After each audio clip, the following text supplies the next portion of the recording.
Hello, everyone. Welcome to Developing Palates. I'm Aaron Loomis coming to you from the Drew Estate Studio.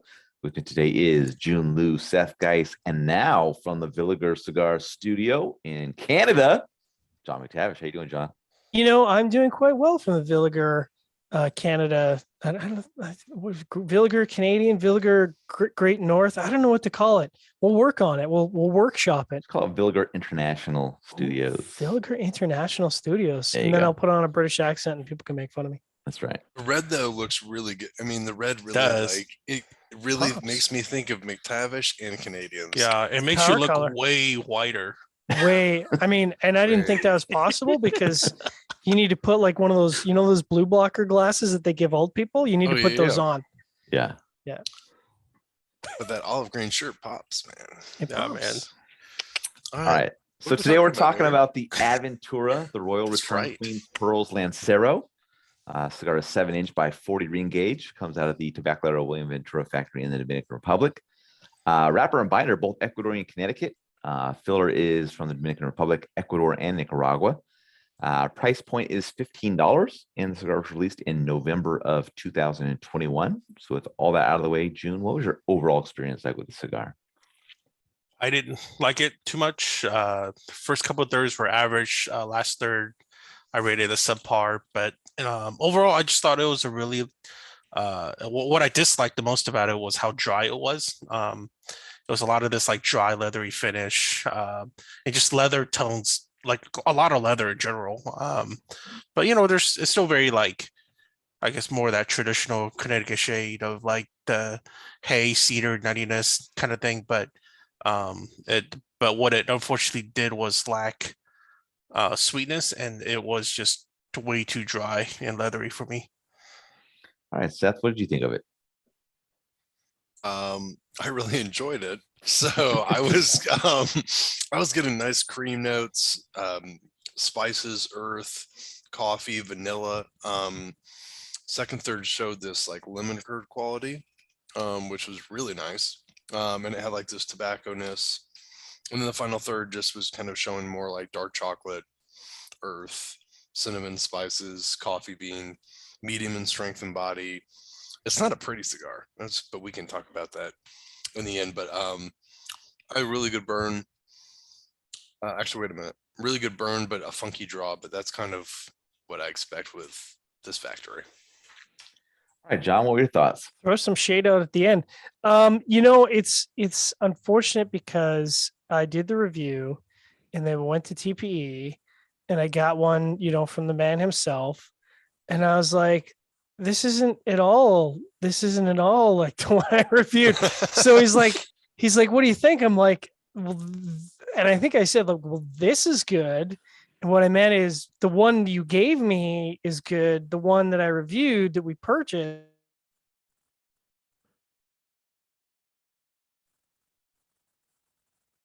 One that he gave you It was really good. in wintertime in Las Vegas, in dry ass Vegas. That tells you how it popped. Or you're swayed by his. No, because I mean it could have. I can see it smoking better in that environment. Well, And he said it had extra time on it. So. Yeah, it had Well, extra there you go. time, and that was, I think, my third cigar of the day at that point. So it's not like I was smoking on a fresh palate. So if anything, that should have hurt it. But getting back to the one I reviewed, the one I don't want to talk about, I'm with Jiunn on this. I mean, it wasn't bad. It was just kind of boring. I mean, it's fine. It's like any other Connecticut that I've smoked, so it doesn't really stand out. I mean, it's kind of wood forward. It's got a little bit of bread, a little bit of sweetness, but like that doesn't really do anything for me. Second, third, again, kind of light bread, wood sweetness, but there's no character, and it just doesn't really grab me. And then the last third, bread, wood, and baking spices, and it's all kind of really mild. It's not unpleasant. It's got no character. For me, the burn was perfect. Ash held on well, 2.5 inches, and the draw was perfect, which is great. So I appreciated that, but overall experience was pretty average. So today I'm Mr. Average. Aaron, what about you? For me, the cigar started with toasted cedar, black pepper, and some mustiness. I got a bit of a cardboard note that joined in a bit later. Second, third saw the toast level pick up a fair amount, And final third saw the cardboard note depart and a light floral note join in. Construction was absolutely perfect on my cigar, which was nice. I think it was that way for all of us except for Seth. I thought the cigar had a nice start, but that cardboard and heavy toast note kind of took things down in that second third and kind of maintained that level the rest of the way. I like the first third. I'm kind of on the fence about it. It kind of straddles that line between good and average. And for me, the tiebreaker in regards to that is, I think, is the price point of $15. So, if it was cheaper, I might come back to it, but at $15, it's got to be sufficiently good for me to say yes. So, you don't see a lot of Connecticut shades out there that's committing higher price point in general. So that's tough. That's a tough. That's a it's a tough little wall commanding. Yeah. It's also like I don't know about the rest of y'all, but when I want to smoke in Connecticut, I'm not going to go to a Lancero. It's not that I want a big ring gauge. It's just it's kind of too, like a Lonsdale is fine, but the Lancero I think is just a little too much. There's not enough girth there for you. Yeah. Even a little bit more thickness. Even with white, I need some thickness. So getting the scores, we'll start at the top with Seth at 6.77. I was next at 6.10. John gave it a 5.75 and Jiunn gave it a 5.40. So Seth had that 6.77 matchup for you. The measurement of that 6.77 was quite generous. That's a hefty score there, Seth. It started from the tank. Yeah. kind of stretch that score out a little bit. I would not buy the cigar again. It's really not an attractive cigar. Which I think really hurts that. And the price is terrible. And I hate the goddamn bands on these cigars. Like, it's like, oh, you don't like that? I don't know. Oh, wow. You like it? I think it's interesting. I mean, it's still within the sort of, whatever of cigars, but like when I took it off, I was like, hey, wait a minute, this isn't paper. This is like aluminium. It's really sticky aluminium. Yeah, that you it was can crumple up. interesting. It kind of fucking pisses me off. You know what? If I'm paying $15 on a cigar, Connecticut, I want an aluminium band. Let everyone out there know. Yeah. So there you go. I mean, enjoyable flavors, but not for what's involved in it. Who's second, if anyone? My 6.1 matches up well. I mean, it was above average flavor profile. Perfect construction gets over the 6 mark, and usually the 6.1 is like right there for me. Like yes or no, I'm going to go back to it, and price point just says no, but score is not horrible. I mean, if you get a Lancero that's got like that perfect construction, that's nice. But that cardboard note just kind of did a little bit for me to kind of bring it from being good kind of maybe throughout the entire cigar. So like John said, I also smoked a cigar that had more age on it at TP, and I did enjoy it more. So maybe it just needs a little bit of time. It needs a little bit of time to sit down and come back to it and see how it goes. All right, John, 5.75.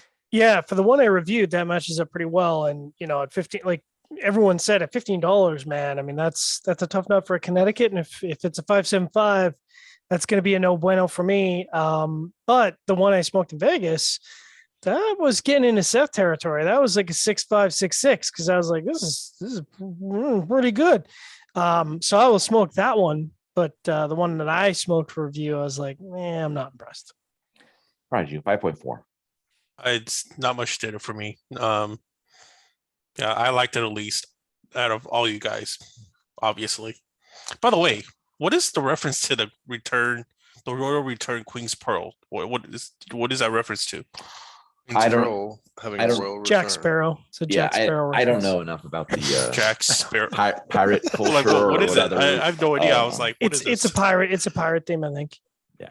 Oh, because he's got the King's Gold and the Queen's Pearls, so those are what they've kind of got, and they got a lot of stuff around that kind of they got like the Conqueror and like other things in their portfolio, so they've got it's like there's a whole theme around the brand. I think the marketing is on point.